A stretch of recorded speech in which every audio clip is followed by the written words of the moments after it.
So hello students, आई hope आप लोग अच्छे होंगे। अरिथमेटिक प्रोग्रेशन के एक और नए वीडियो में आप लोगों का स्वागत है।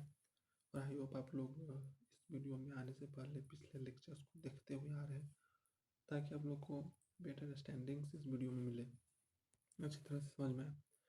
तो हम लोग का अरिथमेटिक प्रोग्रेशन पे लेक्चर नंबर 8 होने वाला है, ठीक है। और मेरे हिसाब से जो है वो ख़त्म, it will be second last or last lecture probability of the arithmetic progression, ठीक है। आई होप आप लोग अच्छे से होमवर्क बना रहे होंगे, जो जो क्वेश्चंस मैं आप लोगों को ट्राई करने के लिए दे रहा हूँ वो कर रहे होंगे।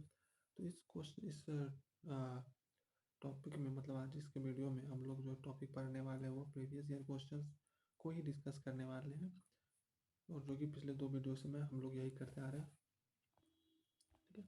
तो आते हैं सबसे पहले। अब ये जो यहाँ पर जो चीज़ लिख रखा है ना, वो थोड़ा सा गड़बड़ चीज़ लिख रखा है ना। ये जो चीज़ लिख रखा है ये यहाँ पर ये ऐसे नहीं है। इसको यदि मैं कुछ कर सकूँ, 1 सेकेंड, गिव मी 1 सेकेंड। मैंने इसको गायब कर दिया,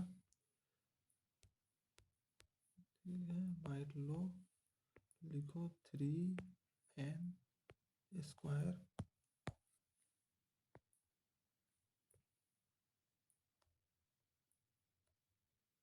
ये 3n स्क्वायर लिख रखा हुआ -4n, ठीक है।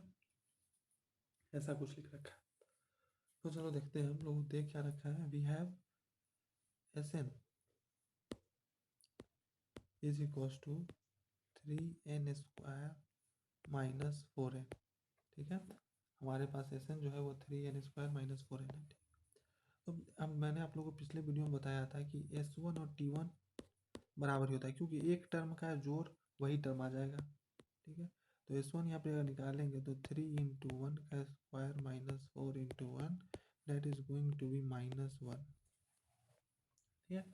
और S2 जो होता है हमारे पास, S2 मतलब सम ऑफ फर्स्ट टू टर्म, और फर्स्ट टू टर्म को का जोड़ हम लोग ऐसे निकाल सकते हैं T1 + T2, ठीक।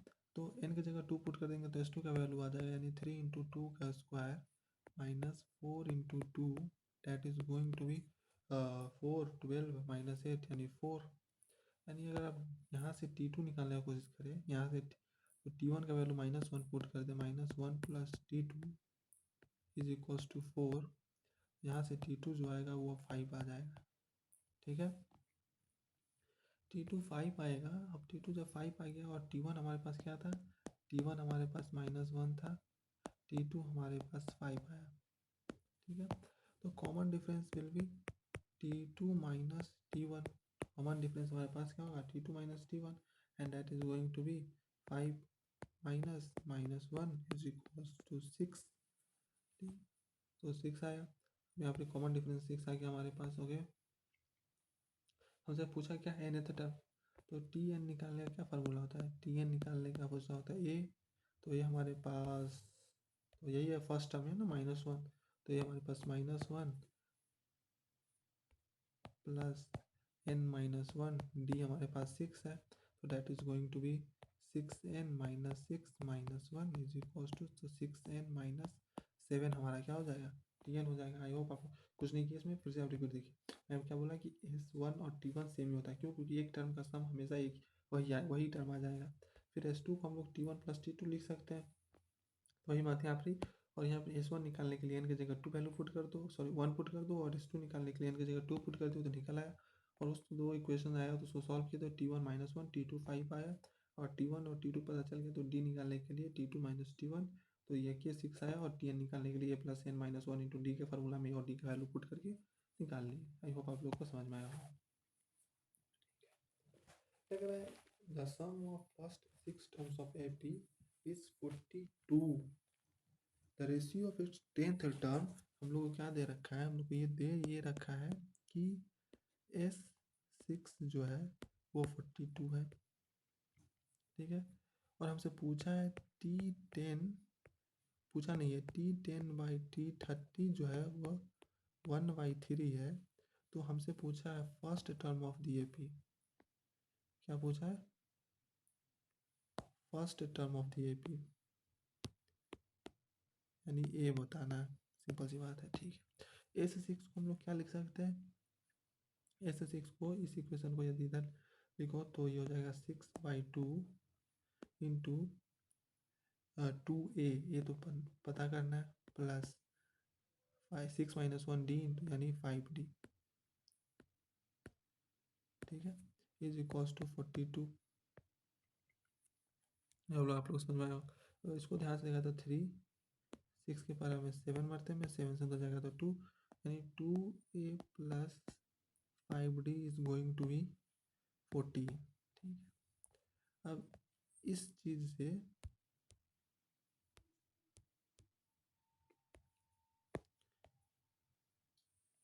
से हम लोग इस तरह अगर देखें तो हम लोग ये लिख सकते हैं कि T10 को लिख सकते हैं a प्लस 9d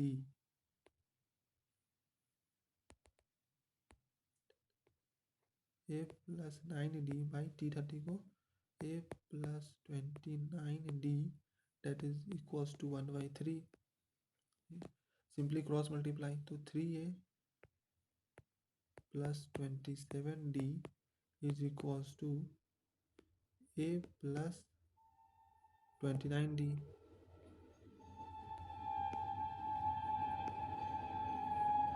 ना, a प्लस 29d ये आएगा, ठीक है। अब यहाँ से यदि तुम इसको सॉल्व करेंगे तो देखा तो 2a प्लस 2a और 27d, यदि उसको उधर ले जाएंगे 29d माइनस 27 तो 2d, एंड यहाँ से अगर देखो तो a और d बराबर है, a और d बराबर है तो d की जगह यहाँ पे हम लोग a पुट कर सकते हैं, तो 2a plus 5a is equals to 14, तो यह आ जाएगा 7a इज इक्वल्स टू 14, तो a इज इक्वल्स टू 2 और यही निकालना था, तो that is going to be our answer, ठीक है। आप लोग समझ में आया होगा। सिंपली मैं हर एक क्वेश्चन में यही कर रहा हूँ, दिया हुआ जो है उसी से इक्वेशंस बनाते जाता हूँ और दोनों इक्वेशंस अंत में 2 इक्वेशन 2 वेरिएबल बन रहा है, सॉल्व कर रहा। ये क्वेश्चन वाकई में बहुत अच्छा है। आप लोगों को मैं कह रहा हूँ कि अगर कुछ सीखना है then please pause the video and try at your own first and then see your solution. कुछ ज़्यादा ही अंग्रेजी हो जाएगा, सिंपली ये पॉज करिए, फिर से अपने से खुद से ट्राई कीजिए, और नहीं हो रहा है फिर देखिए सॉल्यूशन, तब इसमें मजा आएगा, ठीक है ना। चलिए देखते हैं, सम बताना है, ठीक है, आ जाओ ऑलरेडी, ठीक है। अब देखिए इसमें जो लिख रखा है ना, अगर इसको मैं खुद से लिखूँ, इसको अगर मैं खुद से लिखूँ 5 plus -41 plus 9 plus 9 plus minus 39 plus 13 plus minus 37 plus dot dot dot ऐसे कुछ लिख रखा है, -5 प्लस 81 और -3 प्लस में 1 सेकेंड -3 प्लस में।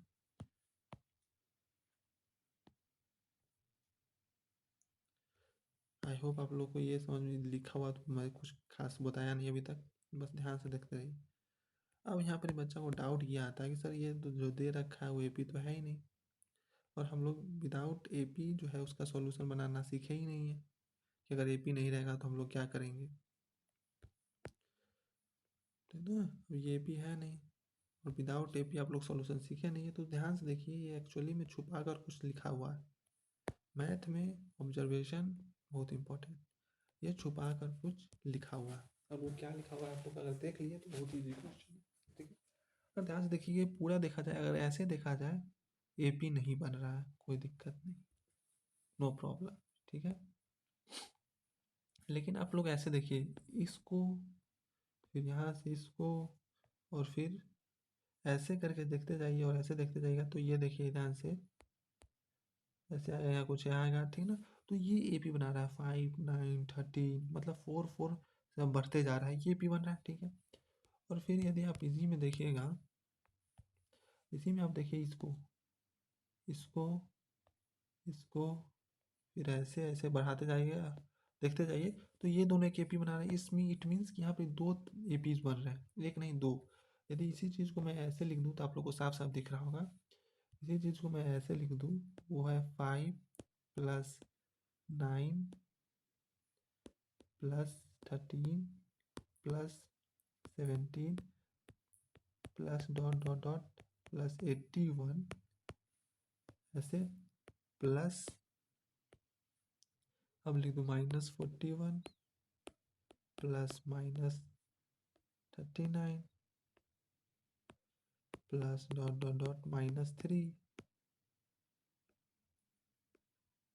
है ना। तो आप लोग साफ साफ दिख रहे हैं कि एक एपी है और एक एपी इधर है, और आप लोग को सम बताना है। तो इसका अगर देखेंगे सम कितना हो जाएगा, आपको टोटल नंबर ऑफ टर्म्स पता होना चाहिए, इसमें कितना हो गया। अगर ध्यान से देखें तो इसके लिए Tn जो है वो 81 है, और यहाँ पे Tn जो है वो -3 है। तो यहाँ इस एपी के लिए अगर देखा जाए, इस एपी के लिए प्रॉपर मैं बोल रहा हूँ कि T1 81 है।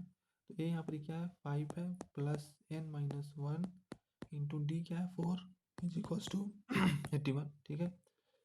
अब यहाँ पे अगर ध्यान से देखें तो उधर जाएगा तो क्या हो जाएगा 26 90, तो n इज इक्वल्स टू यहाँ से सॉल्व करने पर आप लोग को 20 आएगा, आप लोग सॉल्व कर सकते हैं।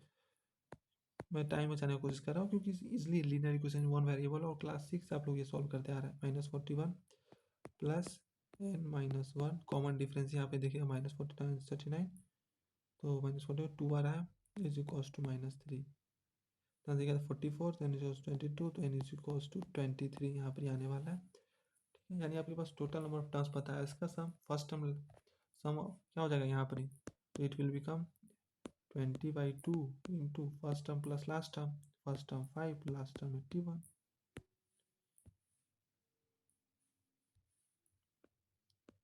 ठीक है। अब प्लस इसमें क्या हो जाएगा, इसमें 23 टर्म है तो 23/2 -41 -3, तो इसको सॉल्व कीजिएगा आप क्या आएगा, तो 10 85 860, ये -45 44 22 23 इंटू 22 क्या होगा 484 में से 22 घटा दिया तो 462, तो -462 आएगा ये, इसको सॉल्व कीजिएगा तो इसमें से घटा दीजिए तो 4400, तो 398 is going to be our answer. I hope आप लोग को ये समझ में आया हो क्वेश्चन में, ठीक है ना। थर्ड नंबर क्वेश्चन अगर बोला जाए तो भाई साहब क्या ही पूछा हुआ है, बहुत बार पूछा हुआ है ये क्वेश्चन, और हर एक बुक में आपको ये क्वेश्चन मिलने दिखेगा। NCERT हो, RD शर्मा हो, RS अग्रवाल हो, ठीक है ना, किसी इंस्टीट्यूट का ये हो, टेस्ट पेपर हो, सब उस समय ये दिखेगा ही दिखेगा आपको। मैं बोल सकता हूँ कि भाई स्टैंडर्ड क्वेश्चन हो रखा है आज का, क्या सब पूछेगा। अब बोल क्या रखा है क्वेश्चन में, ठीक ना। वन सेकेंड मैं पानी पी लेता हूँ थोड़ा सा।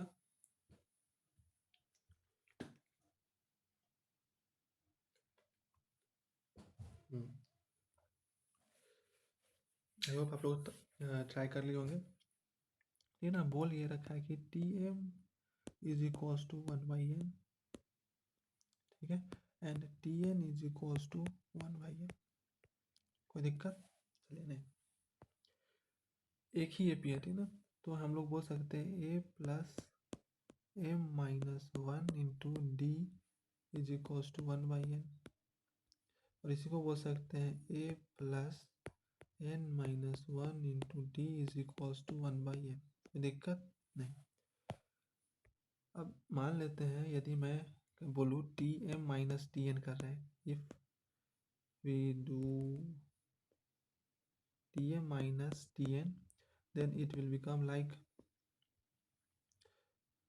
a plus m, then काहे बिना काम का टाइम पास करना, ये कुछ ऐसा बन जाएगा ना, कॉपी यहाँ पे लिख दो पेस्ट, ठीक है, माइनस का साइन माइनस, फिर इसको कॉपी यहाँ पेस्ट, ब्रैकेट दे दो बड़ा सा, और इसको फिर से छोटा करो,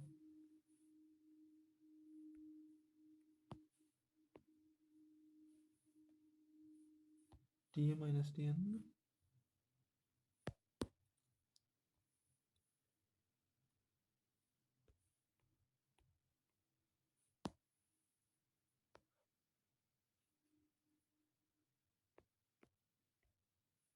है ना। यहाँ से ये कुछ ऐसा हो रहा है, T M minus T N किया जाए तो ऐसा हो रहा है, और साफ साफ दिख रहा है कि यहाँ का हो जाएगा m-1 × d minus n-1 × d is equals to, इसको यदि देखा जाए तो m-n/mn आएगा।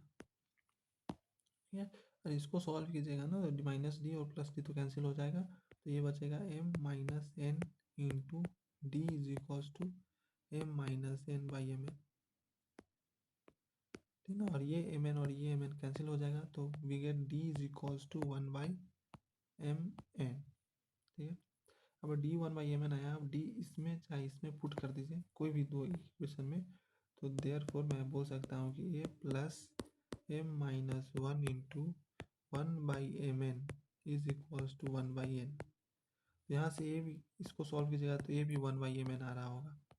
हमसे क्या पूछा है, then find the sum of its first mn terms, तो पहला mn टर्म्स का सम निकालना है, कोई नहीं, तो SMN क्या हो जाएगा, SMN is going to be mn/2 × 2a, तो 2 × 1/mn प्लस mn-1 × d क्या है 1/mn ये आएगा। यदि mn कॉमन ले लीजिए 1/mn कट जाएगा, तो आपका जो आंसर बचेगा वो बचेगा 2 प्लस mn-1/2।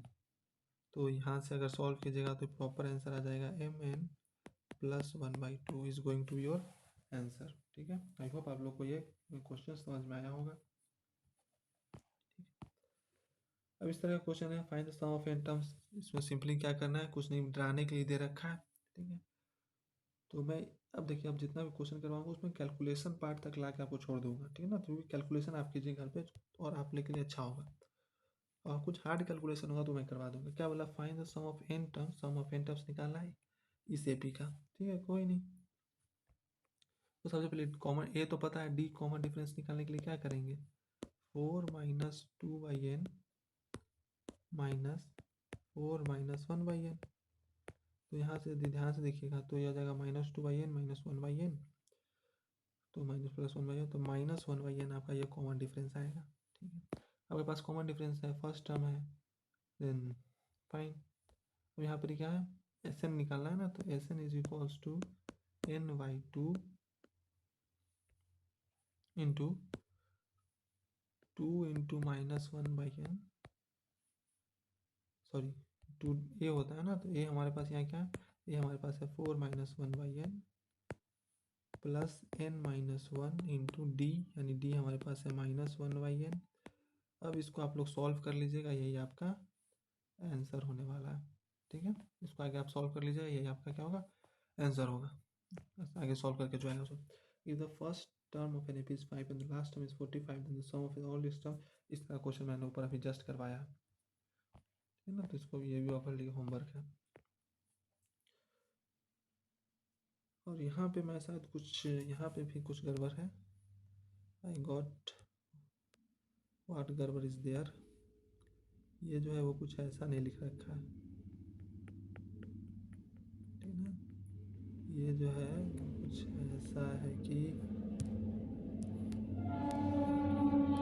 कुछ ऐसा लिख रखा है 3n²/2।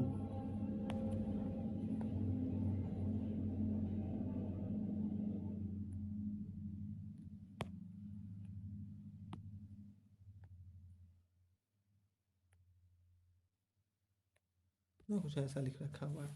ठीक है, अब इस तरह क्वेश्चन में करवाया है कि सम ऑफ टर्म्स दे रखा है, उसमें 25th टर्म पूछा है, ये भी करवा रखा है, ये भी आप लोग को घर से करके आना है। ठीक है ना, ये भी आप लोगों को क्या करना है ना, घर से करके आना है। ठीक है ना, एक नए तरह क्वेश्चन करके आऊँगा। सो हाँ, if ninth term of an AP is equals to the 7 times the second term and 12th term exists 5 term, the statement पढ़ी, पहला स्टेटमेंट क्या, नाइन्थ टर्म जो है AP का वो 7 टाइम्स सेकेंड टर्म है, यानी T9 अगर देखा जाए, देखिए क्या रखा है, तो T9 जो है वो 7 टाइम्स ऑफ T2 है। और क्या है, 12th term exceeds 5 times the third term by 2, मतलब 12 टर्म जो है वो थर्ड टर्म के 5 गुने से 2 ज़्यादा है। इट मीन्स ये बोल सकते हैं कि T12 is equals to 5 times of T3 plus 2।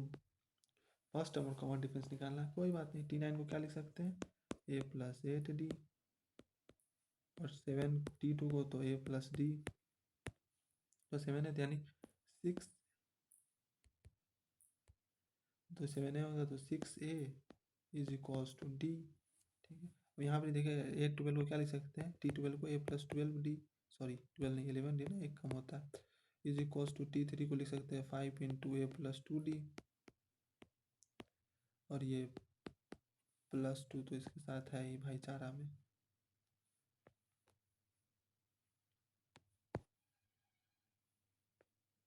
है ना, ये प्लस 2 तो है, ऐसा कुछ है।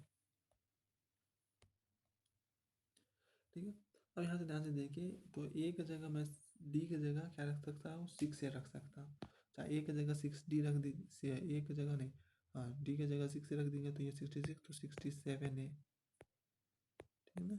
और यहाँ पर क्या हो जाएगा, अगर डी की जगह 6 12 13 है, 65, तो 67A ये भी आ जाएगा।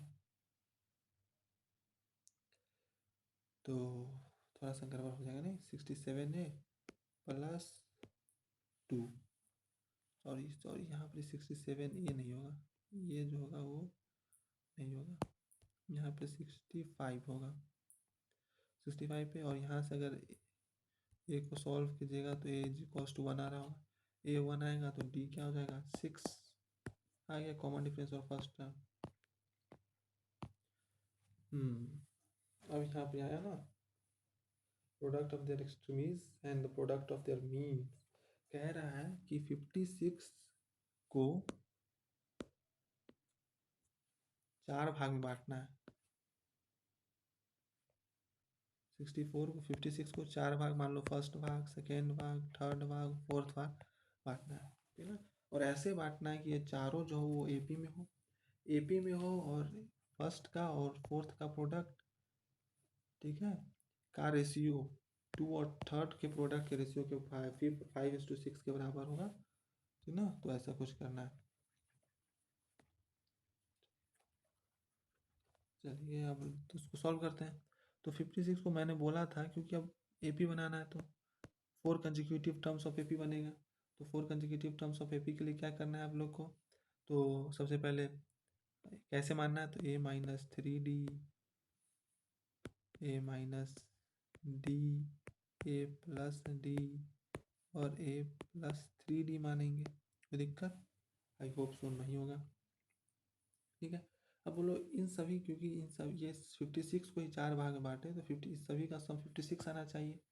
It means we can say that A-3D, इतना मेहनत का है, दिमाग चलाओ, दिमाग, कॉपी ना, यहाँ पर देखिए बस कॉमा मिटाना है और प्लस का साइन लगाना है, हो गया, ठीक ना। तो that is going to be equals to 56, no doubt. अब यहाँ से ध्यान से देखोगे, यदि तो 3D plus 3D minus 3D, D minus D गया, तो ये क्या आया, that is going to be 4A is equals to 56, यानी ए तो आपका आ गया 14, ठीक है, ए क्या आ गया 14 ना। अब दूसरा निकालना है कि, और दूसरा चीज़ दे रखा है कि 5:6 के बराबर हो, ठीक ना, सॉरी, और 1 फर्स्ट टर्म और 14 फर्स्ट टर्म क्या हो जाएगा, तो A-3D यानी A-42, दूसरा चीज़ ये दे रखा है into A plus 42 by third term, sorry ये कुछ गड़बड़ नहीं हो गया क्या, पूरा ही गड़बड़ हो गया, ए का वैल्यू है ना 14 है, डी नहीं है, तो 14 minus 3D into 14 minus plus 3D हो जाएगा बाई सेकेंड टर्म और थर्ड टर्म का प्रोडक्ट, यानी 14 माइनस डी और 14 plus D, that is going to be 5:6 दे रखा है ना, 5:6। इसको यदि फर्दर सॉल्व कीजिएगा तो 196 minus 9D square by 196 minus d square is going to be 5/6। ठीक है, इसको थोड़ा सा छोटा कर लिया जाए।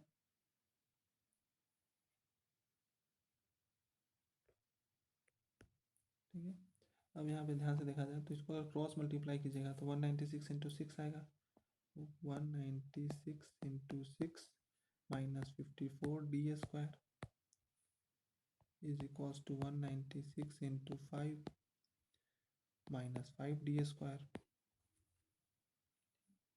Minus 5 D square. अब इधर ध्यान से देखेंगे तो इधर आएगा तो 196 कॉमन ले लेंगे इंटू 6 माइनस 5, और उधर जाएगा 54 प्लस में तो 49 डी स्क्वायर, और ये 49 के टेबल में ये 4 टाइम्स में कट जाएगा तो डी स्क्वायर 4 आया, तो यानी डी कैन बी प्लस और -2, डी दोनों हो सकता है ना, क्योंकि +2 का स्क्वायर भी 4 होगा और माइनस का भी होगा, तो डी यहाँ पर हम लोग को क्या बोलेंगे, क्योंकि अब ध्यान से देखिएगा 56 को अगर डी निगेटिव ले लिए तो -9, कोई दिक्कत नहीं, कोई दिक्कत नहीं होगा, डी कैन बी बोथ। अब डी का दोनों वैल्यू, ए का वैल्यू 14, डी का वैल्यू 3, तो यदि ए पी निकालेंगे तो यहाँ से अगर आ जाएगा तो 14 माइनस 6 क्या हो जाएगा, 14 minus 6 will be 8, 14 minus 2 will be 12, 14 plus 2 will be 16, 14 plus 6 यानी 20।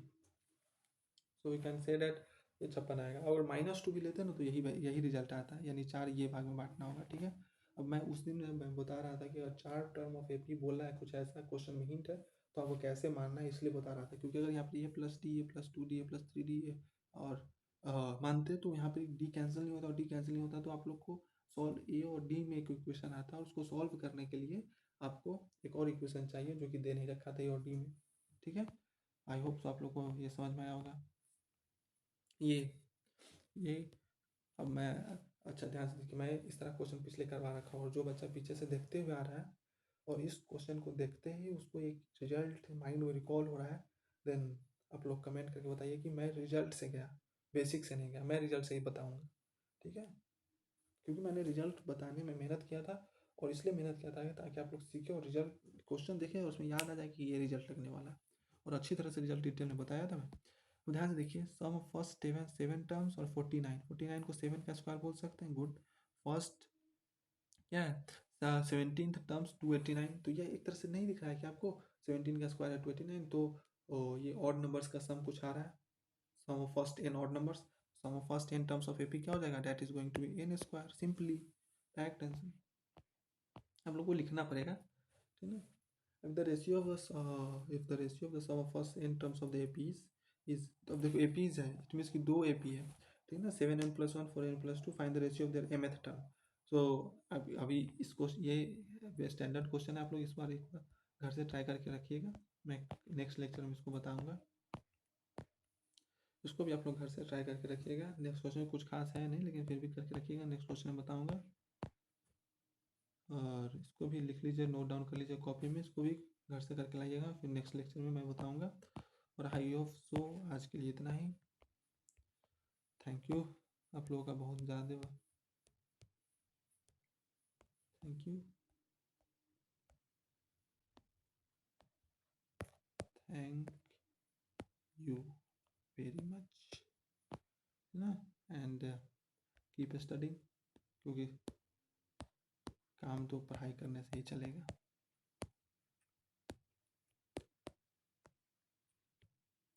कीप स्टडिंग वगैरह वगैरह, सो बाय। आई होप सो आप लोगों को ये वीडियो पसंद आया होगा और समझ में भी आया होगा, पसंद से ज़्यादा समझ में आना जरूरी है।